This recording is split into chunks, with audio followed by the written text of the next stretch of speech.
Good evening, everyone. Good evening. And welcome to St. Stephen's Maundy Thursday worship. By the way, Rhonda, you can really make some music come out of that machine. Thank you so much. We are so grateful, and we welcome you to partake in all of our service tonight. So, well, you won't be able to have communion because you'll be playing. So come up. If you want communion, come up when I say the communion assistants can come up. Okay, sounds good. All right. So tonight begins a really weird service. It begins on Maundy, Thursday night, and it won't end until Easter morning. I know, right? We're only going to be here, though, for less than an hour. It's okay.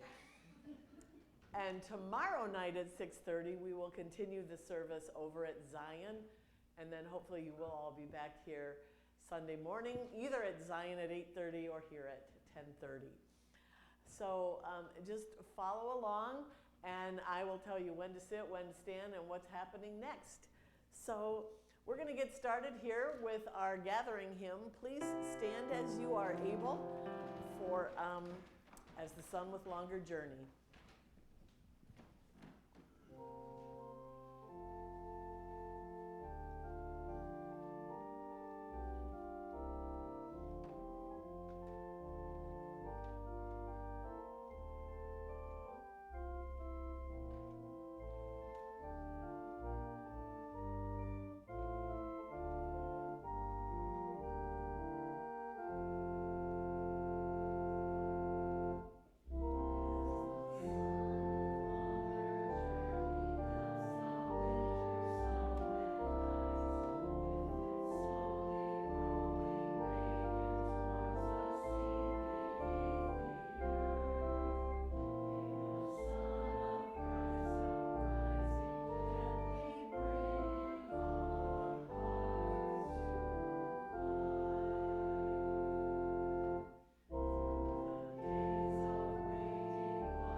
I have a rather lengthy scripture reading to share with you. It is a gospel, but I'll let you get comfortable.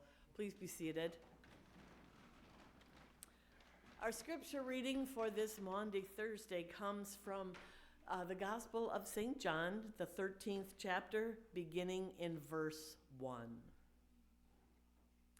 Now, before the feast of the Passover, when Jesus knew that his hour had come to depart out of this world to the Father, having loved his own who were in this world, he loved them to the end. And during supper, when the devil had already put it into the heart of Judas Iscariot, Simon's son, to betray him, Jesus, knowing that the Father had given all things into his hands and that he had come from God and was going to God, rose from supper, laid aside his garments, and girded himself with a towel. Then he poured water into a basin and began to wash the disciples' feet and to wipe them with a towel from which he was girded. He came to Simon Peter, and Peter said to him, "Lord, do you wash my feet?" Jesus answered him, "What I am doing you do not know now, but afterward you will understand." Peter said to him, "You shall never wash my feet."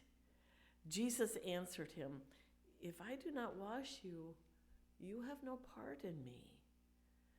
Simon Peter said to him, "Lord, not my feet only, but my hands and my head." Jesus said to him, "He who has bathed does not need to wash except for his feet, but he is clean all over, and you are clean, but not all of you." For he knew who was to betray him, and that was why he said, "You are not all clean."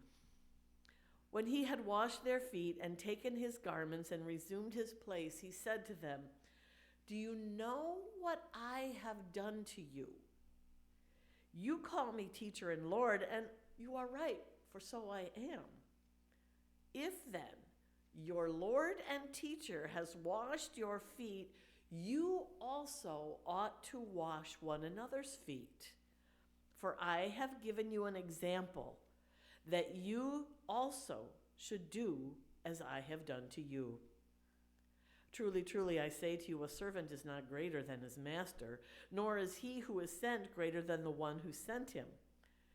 If you know these things, blessed are you if you do them."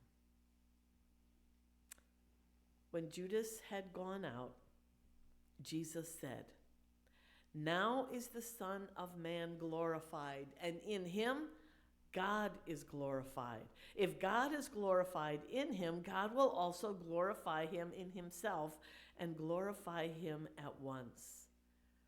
Little children, yet a while I am with you. You will seek me. And as I said to the Jews, so I now say to you, where I am going, you cannot come.